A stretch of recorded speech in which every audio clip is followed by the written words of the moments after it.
کبیر خان تو بہت پریشان ہوتا ہے کہ آخر کون ہے جو ریا کو کڈنیپ کرنے والا تھا، جبکہ ریا یہی سمجھتی ہے کہ میرے کڈنیپنگ کے پیچھے کوئی اور نہیں بلکہ یہی کبیر خان ہے، کیونکہ اس کے دماغ میں کبیر خان کی وہ دھمکی ابھی تک چل رہی ہے کہ تمہاری وجہ سے میں نے اپنے گھر والوں سے 10 سال دور رہ کے جو سزا کاٹی ہے، اب اس سزا کا بدلہ تو میں سود سمیت تم سے وصول کروں گا۔ بہرحال کبیر تو صرف یہ چاہتا ہے کہ وہ ریا کو بحفاظت اس کے گھر تک پہنچا دے، جبکہ راستے میں ریا کبیر کی گاڑی کے اسٹیئرنگ کو اتنا گھماتی ہے کہ گاڑی امبیلنس ہوتی ہے اور چھوٹا سا حادثہ پیش آتا ہے۔ بہرحال ریا جیسے ہی دیکھتی ہے کہ گاڑی رک چکی ہے اور لوگ ارد گرد جمع ہو چکے ہیں تو وہ جلدی سے گاڑی سے نکلتی ہے اور وہاں سے دوڑ لگا دیتی ہے۔ اب بھاگتے بھاگتے جو پہلا گھر اسے نظر آتا ہے، ریا اسی کے گیٹ کو پیٹنے لگتی ہے کہ پلیز جلدی دروازہ کھولو، میری جان کو خطرہ ہے۔ اب گیٹ کیپر تو دروازے کی ونڈو سے ہی پہچان جاتا ہے کہ یہ تو سکندر خان کی بہن ریا ہے، لیکن حیرت کی بات یہ ہے کہ ریا کو نہیں پتا کہ یہ گھر کسی اور کا نہیں بلکہ کبیر خان کا ہے۔ بہرحال جیسے ہی گیٹ کھلتا ہے، ریا تو بکھلائی ہوئی بچاؤ بچاؤ کہتے ہوئے اندر جاتی ہے، اور اندر بیٹھی مہابینا جب سامنے ریا کو وہ بھی اس حالت میں دیکھتی ہے تو شدید پریشان ہو جاتی ہے کہ آخر ریا کس سے اپنی جان بچاتے ہوئے یہاں پہنچ گئی، اپنے ہی دشمن کے گھر۔ دوسری طرف آسما اور سکندر خان تو بہت پریشان ہیں کہ اتنی دیر ہو گئی، شادی تو کب کی ختم بھی ہو گئی لیکن ریا ابھی تک گھر نہیں آئی۔ آسما کہتی ہے کہ مجھے تو بہت برے برے خیالات آ رہے ہیں، جس پہ سکندر خان آسما سے کہتا ہے کہ کسی کی اتنی جرت نہیں ہے کہ سکندر خان کی بہن کو میلی نگاہ سے دیکھ بھی سکے۔ تو آسما کہتی ہے کہ اس علاقے کے لوگ تو تم سے ڈرتے ہیں، میں جانتی ہوں تمہاری بہنوں پہ کوئی میلی نگاہ نہیں ڈال سکتا، لیکن پہلے کی بات اور تھی۔ جس پہ کبیر خان کہتا ہے کہ تو اب کیا بدل گیا ہے؟ تو آسما بتاتی ہے کہ اب کبیر خان واپس آ چکا ہے اپنی دشمنی تازہ کرنے۔ تو سکندر خان آسما سے کہتا ہے کہ کبیر کی اتنی جرت نہیں ہے کہ وہ ریا کو کڈنیپ کر سکے۔ دوسری طرف مہابینا بھی ڈری ہوئی ریا کو ریلیکس کرنے کی کوشش کرتی ہے اور پھر اس سے پوچھتی ہے کہ آخر تم کس سے چھپتی پھر رہی ہو، کس سے اپنی جان چھپا کے یہاں آئی ہو؟ تو ریا مہابینا کے سامنے کہتی ہے کہ کبیر سے۔ تو مہابینا کہتی ہے کہ اچھا تو تم کبیر سے ڈر رہی ہو اور تم کبیر کے گھر ہی آ گئی ہو۔ دوسری طرف آسما اور سکندر جب مسلسل ریا کا فون آف دیکھتے ہیں تو سکندر کہتا ہے کہ ایک دفعہ کشف کو کال کر کے پتہ کر لو کہ ریا کہاں ہے۔ اب جب کشف کو کال کی جاتی ہے تو کشف یہ تو بتا دیتی ہے کہ کبیر ریا کو اپنے ساتھ لے کے گیا تھا، لیکن وہ اس سے آگے بھی بتانا چاہتی ہے کہ دراصل ریا کو کچھ لوگ کڈنیپ کرنے آئے تھے اور کبیر نے ریا کو ان سے بچایا تھا، جس کے بعد شاید وہ بحفاظت ریا کو گھر چھوڑنے گیا تھا۔ لیکن اس سے پہلے کہ کشف اپنی بات مکمل کرے، آسما غصے سے فون بند کرتی ہے اور سکندر سے کہتی ہے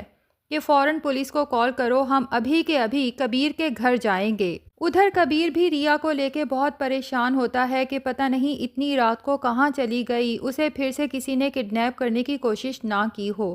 ہر جگہ تلاش کرنے کے بعد جب تھک ہار کے ریا کا دوپٹہ تھامے گھر آتا ہے تو بہت زیادہ پریشان ہوتا ہے، آنکھوں میں آنسو ہوتے ہیں، لیکن جیسے ہی گھر داخل ہوتا ہے تو مہابینا کے پیچھے چھپی ریا کو دیکھ کر حیرت میں مبتلا ہو جاتا ہے۔ تھوڑی دیر کے لیے تو مہابینا بھی کبیر کے ہاتھ میں پکڑا ریا کا دوپٹہ دیکھ کر پریشان ہو جاتی ہے کہ کہیں ریا ٹھیک تو نہیں کہہ رہی، لیکن پھر فوراً ہی مہابینا کے دل میں آتا ہے کہ کبیر کچھ بھی کر سکتا ہے، کسی لڑکی کے ساتھ کبھی برا کرنے کا سوچ بھی نہیں سکتا۔ اتنے میں سکندر خان اور آسما بھی غصے کے عالم میں مہابینا کے گھر پہنچ جاتے ہیں، اور وہاں جب ریا کو دیکھتے ہیں تو ان کا شک یقین میں بدل جاتا ہے کہ کبیر ریا کو کڈنیپ کر کے یہاں لایا ہے، حالانکہ ریا تو خود یہاں آئی ہے۔ جبکہ سکندر خان کچھ بھی سوچے سمجھے بغیر غصے کے عالم میں آگے بڑھتا ہے کبیر خان کا گلا دبوچنے، تو مبین سکندر خان کو اپنے بھائی سے دور کرتا ہے، جبکہ مہابینا کہتی ہے کہ میرا بیٹا کبھی بھی ایسی نیچ حرکت کرنے کے بارے میں سوچ بھی نہیں سکتا، میں نے اپنے بیٹے کی ایسی پرورش کی ہی نہیں، وہ دشمن کے ساتھ بھی کبھی ایسی گھناؤنی چال نہیں چل سکتا جس میں کسی لڑکی کی عزت پہ آنچ آتی ہو۔ سکندر خان ریا سے کہتا ہے کہ تم بتاؤ کیا کبیر خان نے تمہیں کڈنیپ کرنے کی کوشش کی؟ تو ریا روتے ہوئے کہتی ہے کہ ہاں بھائی، اسی نے مجھے کڈنیپ کرنے کی کوشش کی تھی۔ کبیر تو حیرت سے ریا کو دیکھتا رہ جاتا ہے کہ کیا ریا مجھے نہیں جانتی؟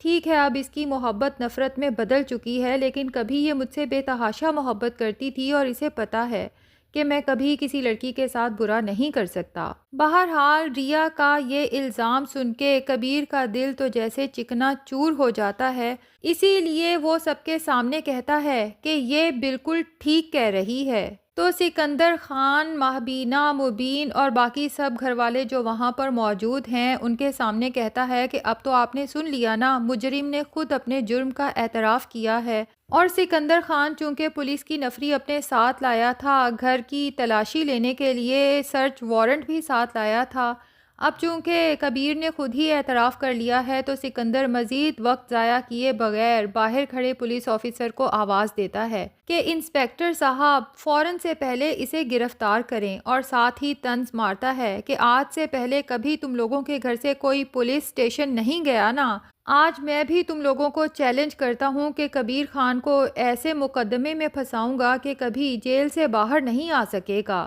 مہبینہ تو جب دیکھتی ہے پولیس کبیر کو اریسٹ کر رہی ہے تو بہت پریشان ہو جاتی ہے، کبیر سے کہتی ہے کہ آخر تم نے یہ جھوٹ کیوں بولا جبکہ میں بھی جانتی ہوں اور تم بھی جانتے ہو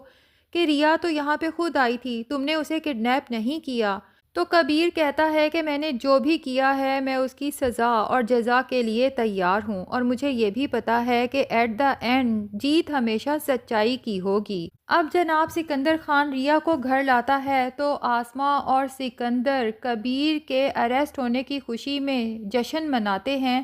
ریا کو بھی مٹھائی کھانے کا کہتے ہیں کہ آج ہمارا دشمن جیل کی سلاخوں کے پیچھے ہے، جبکہ ریا جو بہت پریشان ہے دل ہی دل میں بار بار ایک ہی خیال آ رہا ہے، بالآخر اس کی زبان پہ بھی یہ بات آ جاتی ہے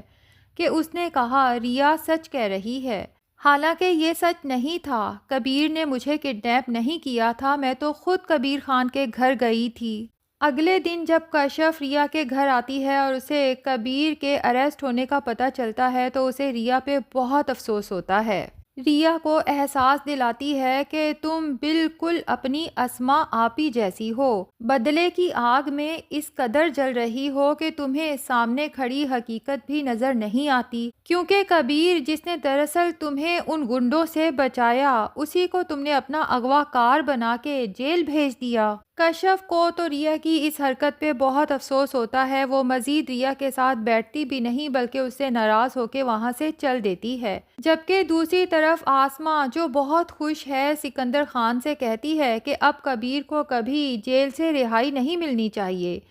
اسے سزائے موت کی سزا ہونی چاہیے یا پھر کم سے کم عمر قید کی سزا تو ضرور ہی ہونی چاہیے۔ اب ریا کے کانوں میں جب اپنی بہن آسما کی یہ بات پڑتی ہے تو یوں لگتا ہے جیسے کسی نے اس کا دل مٹھی میں جکڑ لیا ہو۔ تو ناظرین، دراصل ریا کی کڈنیپنگ کے پیچھے تو آسما کے بوائے فرینڈ واجد کا ہاتھ ہے، لیکن ظاہر ہے کہ اس حقیقت کا نہ تو آسما کو پتہ ہے نہ ہی سکندر خان کو۔ اب دیکھنا یہ ہے کہ ریا اپنی محبت کبیر خان کو جیل کی سلاخوں کے پیچھے روتا تڑپتا چھوڑ دیتی ہے یا پھر گواہی دیتی ہے